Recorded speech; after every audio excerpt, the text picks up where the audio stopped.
তুই কি রাস্তায়? হুম, আসতেছি। বেশি না, 10 মিনিট লাগবে, আসতেছি।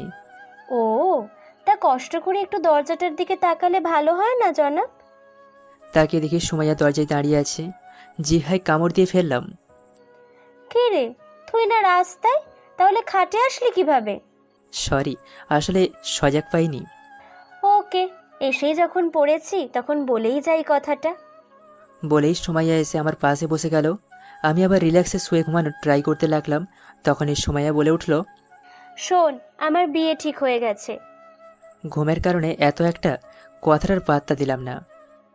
কি রে, আমি কি বলতেছি তুই না শুনেই ঘুমাচ্ছিস?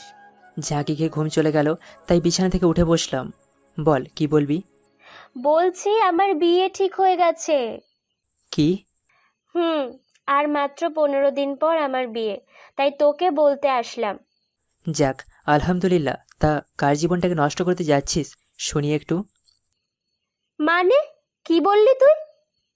রাগী চোখে আমার দিকে তাকিয়ে, না মানে, ছেলেটা কে যে তোকে জীবনসঙ্গী বানাতে চায়? ছেলেটা হয়তো জানে না এই মেয়েটার ব্যাপারে, তাই বিয়ে করতে চাইতেছে। যদি ওর ব্যাপারে জানতো তাহলে কখনোই সুমাইয়াকে বিয়ে করতো না। এসব ভাবনা বাদ দিয়ে সুমাইয়াকে একটু রাগাতে বললাম। তাই নাকি? যাক, আর মাত্র 15 দিন। হুম, কিন্তু শান্তির নিঃশ্বাসটা ফেললি কেন? আমি চলে গেলে তো তুই খুশিই হবি, তাই না? আরে না, আরে 15 দিন পর আমার কাঁধের পেদনি অন্য একজনের কাঁধে চলে যাবে, তাই শান্তির নিঃশ্বাসটা ফেললাম। তাকিয়ে দেখি সুমাইয়ার চোখগুলো লাল হয়ে এসেছে। এখনই আমাকে মারবে বলে মনে হইতেছে, তাই আগেই থ্যাতার নিচে চলে যেতে লাগলাম। আর তখনই সুমাইয়া আমাকে এলোপাথাড়ি মারতে শুরু করে। আরে ব্যথা পাচ্ছি তো, সরি, মজা করেছিলাম। কুত্তার